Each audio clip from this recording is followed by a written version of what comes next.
Magandang araw mga repa, gagawa na naman tayo ng video. So itong video na to is about to sa pagpo-pro or tinatawag nating escort. So magiging trend na rin to, pati yung date pro na sinasabi ko dati na pinauso ko lang. Kasi mukhang doon na rin talaga papunta yung ibang mga babae talaga is naghahanap ng ka-date tapos nagpapabayad na lang para transaction na lang din. Tapos, yung mga ibang mga lalaki rin, yung mga fetishes, yung mga, lalo na yung kung lalaki kayo, tapos maganda katawan nyo, pwede kayo gumawa ng OnlyFans eh. Tapos magbayad kayo ng mga babae na bayaran. Pwede nyong gawing threesome, ganyan. Tapos sabay. Basta kung ano-ano mga fetishes nyo or mga position na gusto nyo talaga na ano. So, yun yung ano nga, na doon na nga tayo papunta. Tsaka mas maganda, kasi hindi na rin talaga advisable mag-beta box eh, lalo na pagka paycheck to paycheck ka lang talaga. Actually, kahit nga sabihin mo may pera ka eh. Kasi parang nangyayari, kasi babae lang talaga may benefit sa long term talaga. Siguro mapapakinabangan mo na lang sa babae is yung pag naanakan mo, kung yun yung priority mo.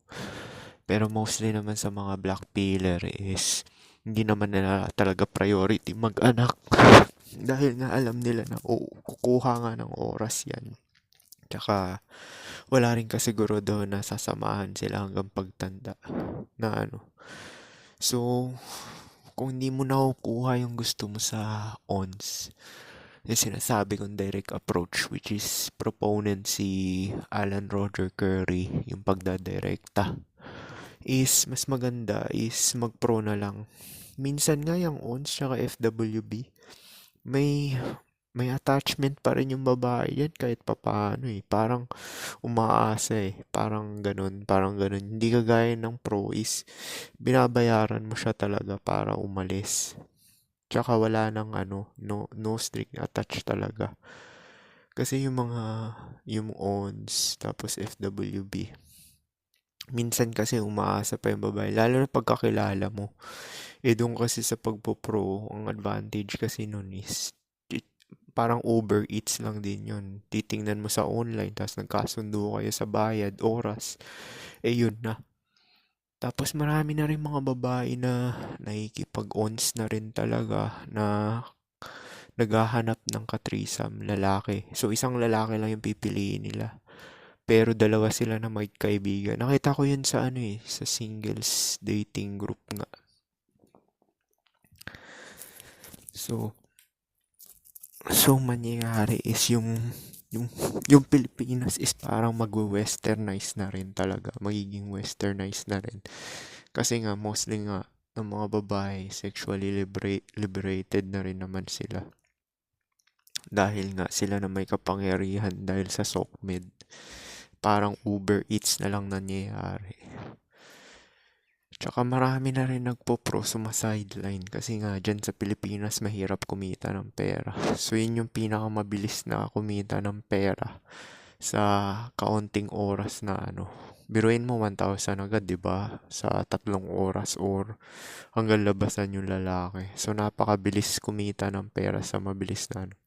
Yun nga lang medyo trap lang din siya sa babae kasi yung babae hindi siya mag-iisip na pang long term sa ano niya kasi nga na ano siya, na overwhelm siya sa kinikita niya na malaki.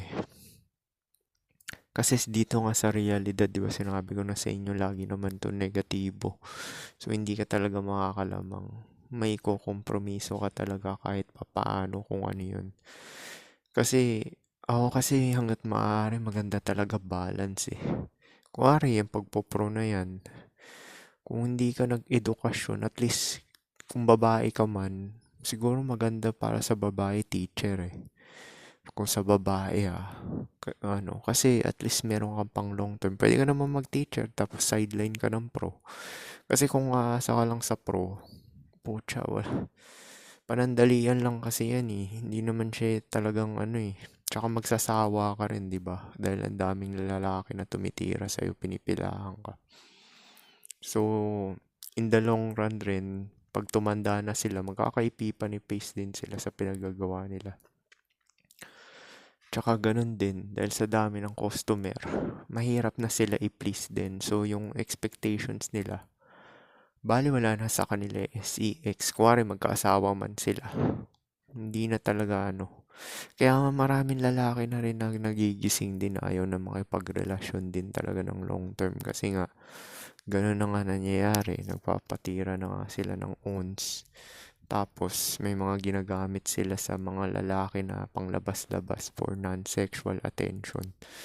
Dahil nga dun sa di ba nga alpha fox, beta fox, ideally talaga, gusto talaga ng babae long term. Hindi na kasi ganong posible yun dahil underperformance mga lalaki ngayon. Mas malakas talaga kumita babae kahit anong aspeto mo tingnan Na kasi meron silang alas yung pagpo-pro talaga Biruin mo, 1 oras, 2 oras, 1,000 agad. Ganun kabilis sa kanila kumita. So, doon na nga yung tapos yung mga fetishes pa. Meron na rin mga lalaki yung mga talaga, mayayaman din talaga. Naghahanap ng mga 18 to 25 na babae na mga nagpo-pro babayaran. Tapos sabay 2 babae na hanap, minsan nga 3 pa Siguro gagawa ng video yun para sa OnlyFans. So, kung lalaki ka, tas may kapugian ka naman, maganda katawan mo, tsaka flawless ka, pwede ka gumawa rin ng ganun. Kikita ka rin dun sa OnlyFans na yun. Tapos magbabayad ka na lang ng mga babaeng bayaran na may itsura rin naman piliin mo para clickbait. Kasi pag walang itsura, wala rin. Wala rin ng mga magkiklik So, rampant na yan sa Pilipinas. Tsaka, parang, kung gusto mo ng LTR, mostly kasi nakikipag-LTR dahil nga hypergamy mating strategy nila yan na pinapadelay ng pinapadelay. Kasi nga, abundance talaga ngayon yung mga babae. Abundance din talaga sila dahil nga ang dami nilang option tsaka ang dami nilang pwedeng gawin na excitement. Kasama na yung date pro dyan tsaka yung pagpo-pro rin talaga sideline habang nagtatrabaho. So parang ang dami talaga nilang pwedeng gawin sa prime age era nila. Yun nga lang, dahil nga pinapadelay nila yung pagsisettle down. Kasi utak niya mga yan, yung mga karamihang babae, utak chad. Yung iba naman dyan na disgrasya na mga average looking or pangit. So, na nagkaroon na ng epiphany phase. So, mangyayari dyan is, yun, sasalo talaga yung mga willing. Kaya nga, na-predict na rin ni Alan Roger Curry na magkakaroon nga ng beta male revolution. Kasi nga, dahil sa manosphere nga, nalaman na ng mga karamihang lalaki yung mating strategy ng babae na parang chad sila mag-isip. Nagpapakasaya sila habang bata pa. Hindi sila serious. Kasi nga, yan yung age bracket na hindi serious 18 to 25. Pero depende pa rin yan sa priority ng babae kung salat talaga siya mahirap. At namulat na talaga sa survival talaga. Yung pinaka main purpose is talaga magsisettle sila ng beta box. Gagamitin nila yung youth nila, yung kabataan nila para maka-cash out talaga. Yun yung sinasabi ni Bugoy, which is yun yung pinapakalat niya na para sa akin, saktong strategy rin yun. Gagamitin mo yung youth mo for long-term security na sa beta box provider, which is siya, si Bugoy, beta box provider. Kasi yun yung talagang dinidikdik nila, di ba? Karamihan din ng mga social media influencer sa Facebook, ganun na high value. Actually, lahat ng red pill, yun yung pinapakalat, high value. Yung status max, saka beta box provider. Kasi yun talaga yung pang long term talaga, ideally. Kahit sa ninuno pa natin, yun talaga yung dun talaga naka-wired mga tao, survival din talaga. Kaso ang problema kasi doon is may alpha fox side, lalo na sa SOCMED. Di ba ang strategy ng mga alpha seed, yung mga alpha fox is talagang hindi naman sila nagsisettle. Tsaka biruin mo, hindi magse-settle yung alpha kasi nga alam niya yung nangyayari na ginagamit lang talaga sila for pleasure lang din talaga tsaka ons. Tsaka ayaw rin ng ibang babae makipagrelasyon sa kanila dahil wala namang mapapala dahil hindi pang long term. Gusto rin ng babae yung loyal kahit papaano. Same mo rin. So, strategy ng babae, karamihan to is nagde-date sila for long term to ha, na ka-looks match nila or medyo below pa nga eh. Para yun kasi yung nakikitaan talaga na magiging loyal, dependable, tsaka silbidor for long term. So, yung Chad, ganun din strategy below sa looks niya. Kasi nga, yun lang din yung nakikitaan na ano, na pang long term lang din. Na tsaka dependable at magiging submissive at or cooperative. So, both gender talaga, promise, gusto talaga makalamang eh. Pero dahil nga sa hypergamy, babae kasi ang picker. Ang mangyayari kasi niyan is talagang sila talaga may advantage sa long term. Pero dahil nga sa manosphere nga na pinapakalat na ganyan is talagang magkakaroon talaga ng beta male revolution. So yung strategy ng mga babae na pinapadelay is hindi nauubra yan kasi pag 30 na sila, doon nababawi yung mga lalaki na beta male. Gagawin nila is mag-i-indirect tapos magbibigay ng motibo na pang long term. Yung pala hindi. So mangyayari mafo-frustrate na itong mga 30 anyos pa taas. Mangyayari sa kanila mag-e-end up single na lang din talaga or magpo-pro. Kasi hindi ka talaga makakalabang dito dahil interdependent tayo. Chain reaction yan eh. Bawat strategy mo or choices mo, may drawbacks talaga. Drawbacks talaga kasi nga, negatibo talaga lahat eh. May drawbacks talaga. Kaya kahit anong analyze mo dyan, di ba sabi ko nga sa inyo, bawat choices is talagang meron yan multiple na consequences. So, ganun pa nga rin yan. Parang, ganun na mangyayari rin talaga na marami na rin talagang mga lalaki na hindi na rin talaga magsisettle sa mga babae na kupas na kasi nga alam na nila na ganun nangyayari. Na ginagamit lang sila as mating strategy ng mga babae. So, mas maganda talaga is, ano na lang talaga, mag-pro ka na lang talaga, magbayad ka na ng mga babaeng bayaran na lang talaga. Kasi doon, transaction lang talaga mangyayari. At least, kaliwaan, tsaka makukuha mo agad yung gusto mo. Lalo na yung mga black pillar talaga na ayaw rin talaga magpamilya at anak kasi nga, mangyayari is, makukunin yung oras nila. Tapos, katakot-takot pa na ano, na pagsiservisyo gagawin mo sa babae, di ba? Kasi nga pag long term nga, babae lang talaga may benefit dyan. Yung mga magbe-benefit yung lalaki dyan sa long term na relasyon na yan eh. Ang magbe-benefit lang talaga yung alpha lang talaga kasi nga dinedirekta nila eh. Doon na ano lang talaga, makuha lang talaga nila yung gusto nila. Tapos, alis na sila or wala nang connection. Which is papayag din naman yung babae na ano, ganun nga. Pero kung sa akin talaga, kasi ganun din yan eh. I-approach mo yung mga katrabaho mo or ano. Mas maganda talaga magbayad ka na lang talaga eh. Kasi ang binabayaran mo dun yung ano eh, yung less hassle tsaka yung iwas problema. Kasi yung mga ONS FWB, may chance pa talaga na ano yan eh, mainis sa'yo or gantihan ka, yung mga ganyan. Although kahit na pumayag sila, at syempre sa lizard brain pa rin talaga nila, nag-expect pa rin talaga yung mga yan. Na ano, lizard brain to sinasabi ko na ano, hindi kagaya dun sa talagang mga bayaran talaga is kaliwaan lang talaga, tas wala nang contact. Na ano, kaya nga, mas maiging ganun na lang eh. Marami na rin mayayaman na ganun eh, na strategy. Kasi hindi na talaga worth it din talaga. Kasi mostly naman ng mga babae, dami naman na option talaga niyan eh. Tapos, kasama pa yung black bill. Oo nga, may makakarelasyon ka, pero syempre dahil sila picker, susunod at susunod ka talaga dun sa program nila dahil sila namimili eh. Long term to eh. Na ano eh, for survival talaga. Pagiging beta provider talaga yung ano nila.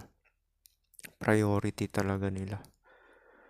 Kaya yung mga lalaking pamilyado at may anak, hindi rin talaga nakakainggit yung ano nila, sitwasyon nila. Kasi nakikita ko yan sa mga katrabaho ko rin talaga na silbidor talaga sila. Nagsiservisyo talaga sa babae, tapos atid sundo. Minsan pa nga nagluluto, tas entertainer, tulak ng trolley. Meron pa nga naglabandero, di ba? Si Rena naglalaba. So, hindi mo may iwasan yan kasi long term eh. Tapos, may pang-bribe pa sila na hindi bibigyan ng SEX, mga ganyan. Pagka hindi sumunod dun sa babae. Eh, yung lalaki naman na alpha naman, na pogi, syempre nakakakaliwa siya. Tapos sabay ano, 'di ba yun yung mga nambubugbog, 'di ba? Yung mga dominante na talagang ano, pero nag-i-stay yung babae, pero yun nga, nag-stay yung babae kasi below sa looks. So tingin mo panalo ka doon dahil cooperative yung babae. Hindi ah. Hindi ka panalo doon kasi below pa rin yun sa'yo. Pero mas gugustuhin ko na yung ganun. Kung hindi mo priority mag-anak ka, mas maganda pa rin talaga yung ganun na cooperative yung babae. Kung hindi mo, pero kung mag-aanak ka na ano, gusto mo ma-bump up genetic mo, mas maganda talaga mag-beta provider ka. Kung yun yung habol mo na ano, or kung pogi ka naman talaga, gusto mo makapuslit talaga yung genetic mo, makipag-ons ka na lang ng walang kapote. Walang kapote, tapos sabay ilabas mo sa loob. Kung talaga sadistic ka talaga, na demonyo talaga yung utak mo, pwede mong gawin yun. Tapos kasi wala nang contact yun, di ba? Hindi na kayo mag-uusap ng babae after nun. So, mangyayari nun is talagang may posibilidad na magbunga yun. Pero hindi 100% yun ah. Kasi malay mo, kakatapos lang ng babae or ano. So, wala rin kahit ilabas mo pa sa loob yan. Pero ganun pa nga rin, yun yung ibang strategy ng mga lalaki na may itsura. Kung gusto nila magkaanak. Pero wala na silang pakialam kasi nga papalaki na no, ibang lalaki yun eh. Or yung nanay na mismo magpapalaki nun. Actually, naisip ko nga dati yun, natakot lang din talaga ako. Kasi 'di ba may mga experiences naman din ako ng ONS. Sa totoo, dahil nga ONS yan, pwede mo naman talaga ilabas sa loob. Hindi mo ano, tsaka wala na magagawa yung babae doon dahil nalabas mo na eh. Tsaka nagpumayag siya na walang kapote. Pero yun nga, ano, ganun nga, depende na lang talaga eh. Bawat gender talaga gusto makalamang eh. Pero dahil kung long term habol mo, eh babae talaga lamang dyan dahil talagang susunod ka talaga, Briford's law yan. Nature's law yan. Sa alpha naman na may beta traits and tendencies is nasa relasyon sila. Below naman sa looks level nila. Below naman sa looks level nila kasi yun lang yung magiging cooperative talaga dyan, submissive. Baka nga, mostly pa nga ganun eh. Yung iba pa nga babae talagang mas below pa sa socio-economic eh. Kasi nararanasan ko yun. Mas ako yung above sa may itsura. Ako na yung above sa itsura. Ako pa yung above sa socio-economic. Kasi nga sila picker. Ganun talaga. Hindi ka makakalamang. Oo nga, cooperative sila. Gagawin nila lahat. Tapos, kahit may trabaho pa sila. Pero ganun nga. Lamang ka pa rin talaga sa itsura. Tsaka ano, socio-economic. Below pa rin talaga sila. O kung long term naman talaga gusto mo is mag-aano ka na lang talaga na ano, mapipilitan ka mag-beta box. Mag-beta box ka talaga habang buhay. Tapos paano kung yung anak mo 21 na? Wala pa rin trabaho yan. Tapos palamunin pa, palaasa. Hindi mangyayari niyan is talagang mapipilitan ka na pakainin yan. pakainin hanggang kung kailan niya gusto magtrabaho, di ba?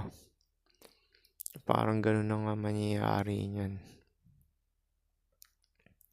Kaya mas maganda mag-ano na lang talaga, mag-pro ka na lang talaga eh. Kasi kaliwaan lang talaga eh. Kung priority mo talaga hindi ka magkaanak, mas maganda ganun na lang talaga. Huwag ka na mag Huwag ka na mag-anak, bayad ka na lang hanggang pagtanda. Paramihan mo na lang pera mo, tapos mag-focus ka na lang sa ano mo, kalusugan, exercise, mga ganyan. Yung masustansya na pagkain. Mas maigi, ganun na lang talaga gawin eh. Marami rin gumagawa nun eh, na talagang may mga itsura. Kasi Leo nga, ganun nga ginagawa, di ba? Yung iba pa si George Clooney rin hanggang pag 60 na, mga ganyan na yung edad nila bago sila natali. Pero for publicity lang din naman yung ganun eh. Kasi biruin mo, nag-aanak na sila mga 60 plus na mga ganun. So, paano yun lang siguro.